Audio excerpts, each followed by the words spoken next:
All right, so we're going to continue on the Stuck in a Rut, and I get to speak about the spirit of adventure and reinventing yourself.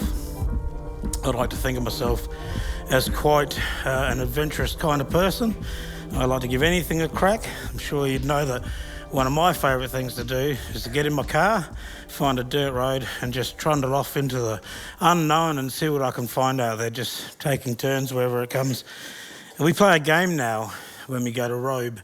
When it's wet, the weather's pretty rubbish, we get in the car again and we play left and right. So we get on the road and we just go left and right and see where we end up. We love trying to find things. I spend hours looking at maps. I look at Google Maps. I could tell you where most places are in the state. I spend hours just looking at maps to see something that I haven't seen before. And then I go on my full drive, generally with Don, and we go out and we try and photograph these things. I love it. I love adventure. I can't tell you how excited I am to go somewhere that I've never been before, to travel that road less travelled. And I've been fortunate enough to go to many places now and see a lot of things, but I don't like to do the touristy things. You know, I'm certainly not Edmund Hillary. I didn't walk to the top of Mount Everest with Tenzing Norgay, the Sherpa. I wasn't the first man up there, so I'm certainly not him. But when I travel, I like to do different things. And when we go to Bali, we generally hire scooters. Who's ever been on a scooter in Bali? No, we know that can be quite an adventure just in itself. And I've been travelling with Frank, and we went to Bali together, and we were riding around there, and we went through villages and buying coconuts on the side of the road in these places. And then Frank one day was driving down this dirt track, never been before, super excited. It came out through the thicket right to the edge of a cliff. I have a video that I couldn't bring it, but he posted this video of him. This cliff is ridiculous. It would be taller than this building, crashing down onto rocks into the ocean. So that's what the spirit of adventure does for us. So when you go to Bali, get a scooter, but stay on the roads and the paths where you're meant to go, because it's a lot safer. Similarly, when I was in India with Donald, we did a few of the touristy things. You can't go there and not see the Taj Mahal and things like that. But we did a lot of things where we just walked down back alleys and, you know, seedy looking places where people were looking at us because we were weird, because we were white. And that was pretty scary. We went to Varanasi and we stood on the ghats there where they have funeral pyres burning non-stop 24/7. We sat and did all that sort of thing. We felt a long way from home because we were very out of place. And it was some of the things we went to were quite dodgy. But adventure is exhilarating. I love it. I can't get enough of it. In fact, next week I get to go to the middle of South Australia on a station out there, throw out a swag, and we'll drive around and see what we can find, which we haven't seen with Pete. So that's going to be fantastic. I've always loved adventure. When I was a kid, I'd go and explore.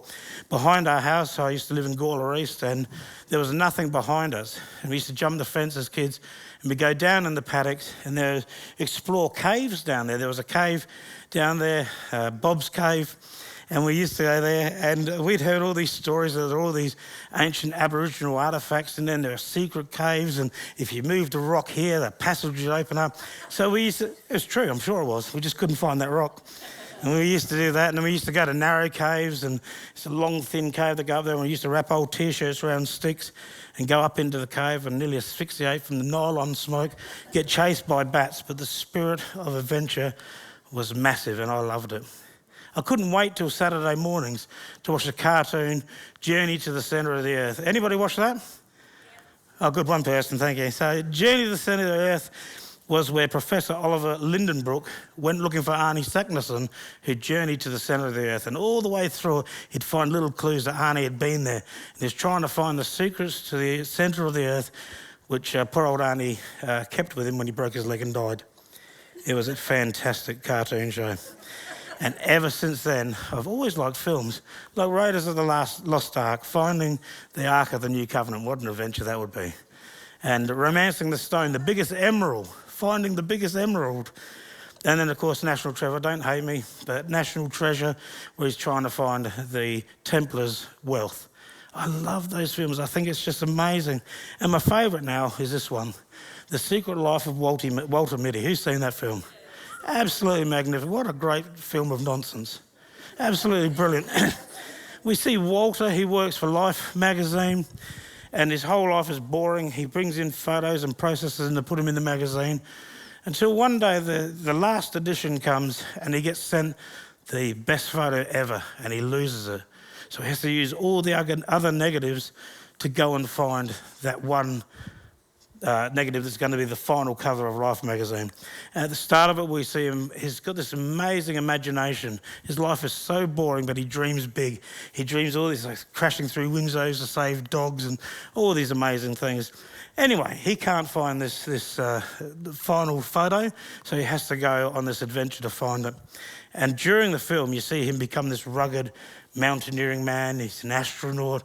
He fights sharks. He jumps out of helicopters. He gets into pub fights in Iceland and Greenland. He skateboards down this hill towards an active volcano. The man goes from humdrum to real life being an absolute adventurer. He finds the photographer, eventually the photographer in the Himalayas, and realised that final photo, that quintessence of life that it's called, was on him all the time. It was in him all the time. It wasn't lost. The movie is a great escapism, if only for a short time. Like I say, it's watchable nonsense. But it has two great messages in it that drove people all over the world to go and reinvent themselves and be adventurous. The first is Life magazine's motto that was quoted at least half a dozen times during the movie. It says, to see the world, things dangerous to come, to see behind walls, draw closer, to find each other and to feel. That's the purpose of life. So the first thing there is that people want adventure. That's the adventure side. People's life has to be exciting. People need to go out and do something. We see that all over the place. At the end of the film, Sean Penn, who is a photographer, explains this to Walter. He says, beautiful things don't ask for attention. The man of immeasurable worldly experience enlightened Walter by teaching him that things worthy of appreciation take time to find. And that's to reinvent yourself. Walter had it in him all the time. He had this beautiful thing inside him all the time, and he just needed to reinvent himself to find it. He needed to spend time, because beautiful things take time to find. People, the amazing thing about this film is people all over the world have dropped out of their jobs and gone and travelled the world because of that film. It's an amazing thing. We watch video bloggers all the time of people who travel.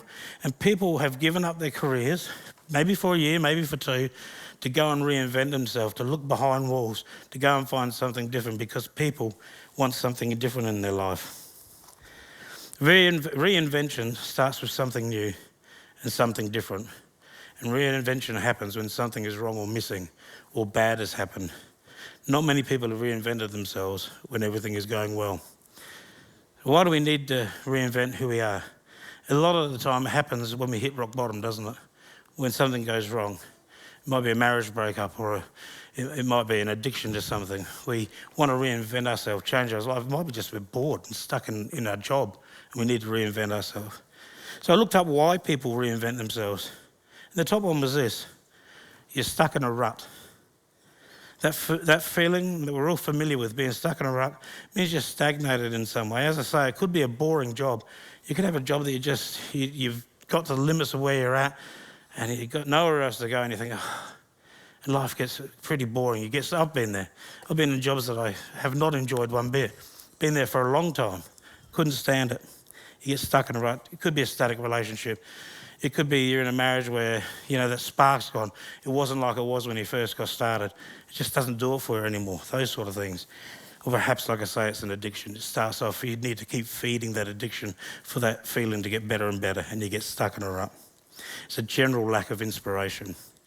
The next one was this: you're going through an existentialist crisis. Now, this is what an existentialist crisis is. It's, by definition, refers to the ensemble of feelings and questions we have to do with the meaning and purpose of our life.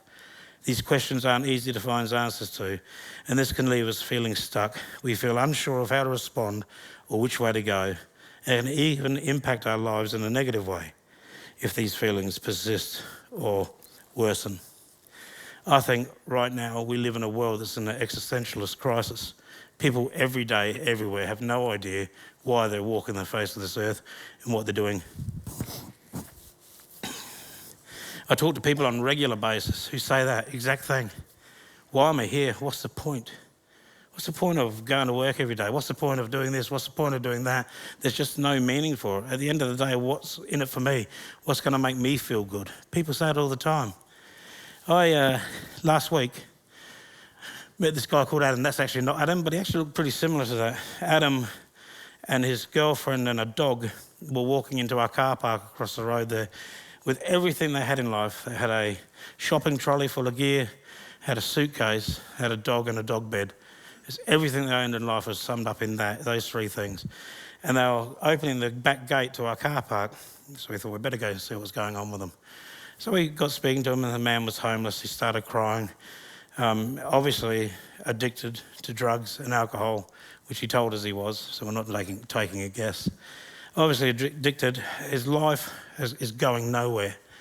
And we asked him why he's going into our car park. He said, well, a mate of him told him that might be a good place to live. We said, well, it's a car park, mate. You can't really live here. But I'll tell you what we'll do. We'll go and get you some help. We'll find out some information for you, and we'll get you somewhere to live. So anyway, we found out the information, and he could have moved in. He wasn't too happy about it, and he stayed there. But he told us, he said, I don't care whether I live or die, or whether I go to heaven or hell. My life is over. I have no meaning. This is a guy who's so strung out on drugs, and that's what he thinks his life has come down to. He's probably 26 years old. He has a girlfriend and a dog, and that's it. That's it. That's the sum total of his life, and all he could say was, I don't care whether I go to heaven or hell. I don't care if I live or die. 26, 28 years old. What an existence.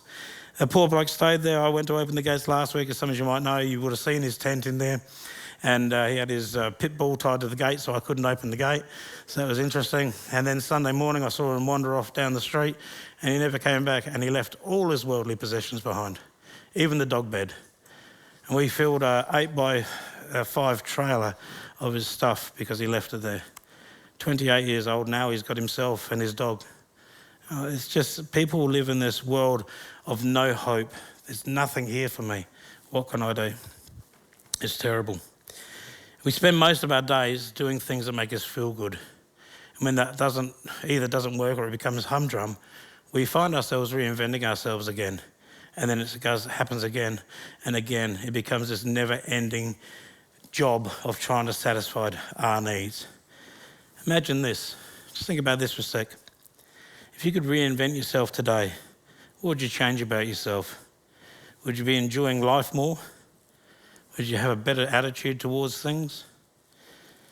Would you have better relationships or even a healthier lifestyle? Or maybe if you could reinvent yourself, would you try to be a better person? You could overcome the sins that you keep falling into, or you could definitely clean up all those moral weaknesses in your life. You would make better decisions and judgments about things. Wouldn't it be wonderful? Wouldn't it be wonderful if you could flick a switch? Just change all those things in your life. I think it'd be incredible. Flick a switch and become the best version of yourself that you want you to be. That would be an amazing thing. But can we really do it? Can we flick a switch? Can we just decide one day all those bad things in our life, I'm just not going to do it anymore, turn away? If you could do it, there'd be no problems in the world. Everybody would do it. Adam doesn't want to live in a car park. Adam doesn't want to be a junkie, addicted to things. We can't actually change the big things in our lives by ourselves. But God can. In fact, his plan is to give us a major overhaul, an extreme makeover, if you like. God's plan is for all of us to have a new life. In Ephesians 4:17-24, this is the instructions for Christian living. It says, so I tell you this, and insist on it in the Lord, that you must no longer live as the Gentiles do, in the futility of their thinking. They are darkened in their understanding and separated from life of God because of the ignorance that is in them due to the hardening of their hearts. Having lost all sensitivity, they have given themselves over to sensuality so as to indulge in every kind of impurity. They are full of greed. It is so true. We forget what is important and focus on ourselves. People today have lost interest in the church and the gospel because it doesn't fulfill their needs anymore. It just doesn't make them happy. It's not like it used to be. I can't tell you how many times over the last 3 years, since 2020, people have come up to us and said, we need to reinvent the church. And I 100%, we need to reinvent the church. We need to keep doing inspiring things that God calls us to do. But the minute that we invent the church to make it acceptable for people to come to, and it's enjoyment and it's entertainment, and the gospel is watered down, then we've lost what we're here for. It becomes a social club, and we've got plenty of them. We can never water down the gospel. We can never water down the truth, but we need to be reinventing how we present the gospel and how we present the truth. God is a creative God. He can do anything he wants. He wants to listen and act on what we're saying. Let's continue on with verse 20. It says that, however, it is not the way of life you learned. When you heard about Christ, you were taught in him in accordance with the truth that is in Jesus. You were taught with regard to your former ways of life to put off your old self, which is being corrupted by its deceitful desires, to be made new in the attitude of your minds, and to put on the new self, created to be like God in true righteousness and holiness. True transformation comes when we submit to God and stop trying to make ourselves happy. In the Bible, transformation means to change or renewal. By drawing close to God, he will reinvent us. Romans 12:2, do not be conformed to this world, but be transformed by the renewal of your mind, that by the testing you may discern what is the will of God, what is good and acceptable and perfect. I think we spend so much time working on our happiness is that we forget about our purpose. It's one thing to work on being happy. We need to work on what our purpose is, what God's called us to do. Colossians 1:10-12 says, so that you may live a life worthy of the Lord and please him in every way, bearing fruit in every good work, growing in the knowledge of God, being strengthened with all power according to his glorious might, so that you may have great endurance and patience, and giving joyful thanks to the Father who has qualified you to share in the inheritance of his holy people in the kingdom of light. The purpose of having knowledge and wisdom and insight into who God is so we can love him and others and thus reflect his image through the world. That's why we need to be who we are in Christ. That's why we need to know who we are in Christ, is to reflect Christ to other people in the world. The world needs something different to what they see every day on TV, on social media. The world needs something different to that. The world doesn't need to see me.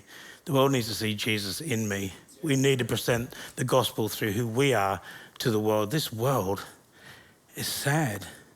This world is in terrible shape, and it needs us to show Jesus to them. We need a knowledge of God that is experiential, not just intellectual. God wants a relationship with us. God wants to know us personally. God doesn't want us just to have a head knowledge of him. He wants us to know him personally. That's what God is. He's an intimate God. I'm telling you, if you want a life of adventure, you need to follow God. Give into your desires and allow God to lead you. Imagine for a second being the disciples, doing whatever they were doing, making tents, fixing fishing nets, and Jesus walks past and says, hey, come and follow me. And they drop what they're doing and follow God and become a disciple of God, become a follower of God. You tell me their life wasn't an adventure. You imagine the things they saw and did that no man had ever seen before. What an incredible time that would have been. God is a God who loves adventure. He wants us to be on an adventure. Did they do it perfectly as soon as they followed God? Nope. Did it always go the way it was planned? Nope.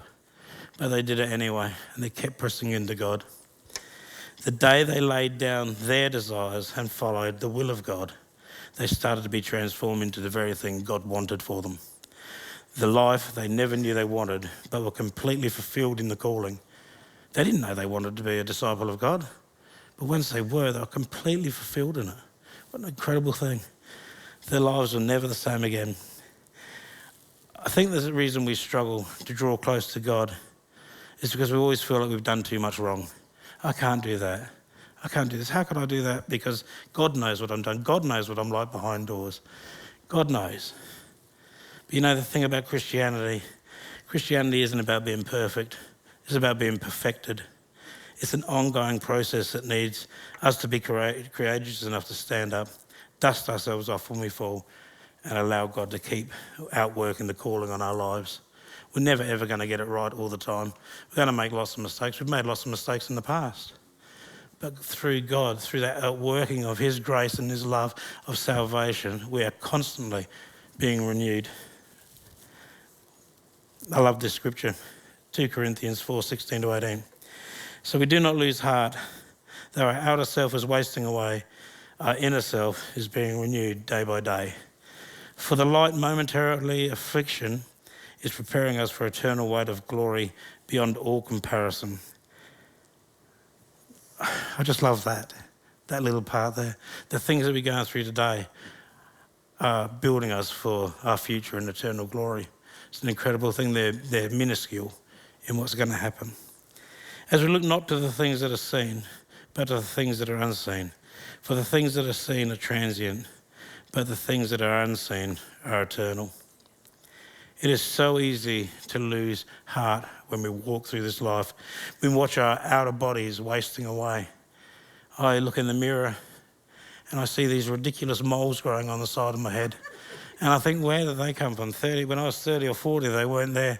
When I look in the mirror and I see this round man with a grey beard, when I used to look like that, it's not hard. And they were actually my teeth. It's not hard to be disgruntled, to be upset. And it's really hard to see your inner self being renewed. We must remember that this life is just a blink in the face of eternity and for all that we've been created for. And that's for an adventure that God's got for us. Edmund Hillary, who was the first man to conquer Everest, didn't do it on his first attempt. It was maybe his third attempt when he got up the top. But after his first attempt, he said this. He said, I will come back and conquer you because as a mountain you can't grow, but as a human I can. And I think that's fantastic. The mountain can't grow, but you can. The things that hold us back and we struggle with today, we can grow past them as humans, as God's children, giving it to God, focusing God, being renewed by God. We'll outgrow the things that hold us back. We won't be stuck in those ruts. We need to be focusing on God. There are going to be many things in life that are going to make us feel like we're stuck in a rut. Many times when the adventure we're on just doesn't do it for us anymore. We need to keep focusing God. When we tire of chasing that feeling we once had and lose interest in reinventing ourselves and we become stagnant. Every one of us here today was born with an adventurous spirit in us. You don't have to tell a kid to imagine things, to dream things, to go and do stuff. We used to go down the caves in Gawler. No one told us that we had to do this or had to do that. We camped there. We saw things walking past the front of, it could have been dinosaurs or anything. No one had to tell us any of that sort of stuff. We loved it. We dreamed it. We had that spirit of adventure. We used to run across a pipeline that was about that wide over a blooming chasm in the creek bed. No one told us to do that. We just did it fearless. We did it because we had the spirit of adventure in us. We lose the spirit of adventure as adults, as grown-ups, because life gets to us. Life gets us stuck in a rut. And we need to shake that off. We need to find our purpose and adventure that God calls us on. And when we do that, when we truly have Christ as the first thing and not an add-on, if God is the first thing on your mind, if something's going wrong and God is the first thing, not an add-on, not the thing you think, oh, jeepers, I've tried 16 times now, I better go and talk to God. If God is the first thing, then our lives will be free. We'll be set free. We won't be stuck in a rut anymore. Can I have the band come? Being stuck in a rut is hard. It is absolutely hard. And I know today, like all of us, there are lots of people here today who are at the moment stuck in a rut. You feel like you just can't get through it. You feel like life is too much, it's too hard. You don't focus on God anymore, you focus on your problems. The fear in your life is holding you back from everything that God's got for you. You're nervous, you're tentative about things. You need to lay down your desires. You need to lay down what's making you feel good about yourself and make sure that you're working on what God says about you. We need to focus on God. We need to make God the first thing in our lives, and that change will come. He will reinvent you. God's actual calling for your life is to renew it. He's to give you a new life. When you become a Christian and you're born again, Jesus is giving you a new life. And somewhere along the line we get confused and we forget that. You could look around this room now and look at most people here and think about the amazing change that Jesus has done in your life. How often do we go back to that point when you got saved and Jesus changed your life? I can tell you, for me, it was the most amazing experience of my life. That feeling of, it's just absolute joy. Incredible joy that someone loved me so much and set me free from all the dumb things that I'd done in my life. How often do I feel like that now? Because life gets on top of us. We forget to stop searching for those great things in God. There are people today who are in a rut. And if that's you today, as we play a song, I'd love for you to come forward. I'd love for the team to pray for you. And I'd love for you to start moving forward. Remember, you are constantly being renewed. This isn't a click of the fingers. Everything's great. Every day you're being renewed. It's a process. Christianity isn't perfect. Christianity is about being perfected. So when you come forward today, if you need prayer, and we'll start the perfection process, it's going to be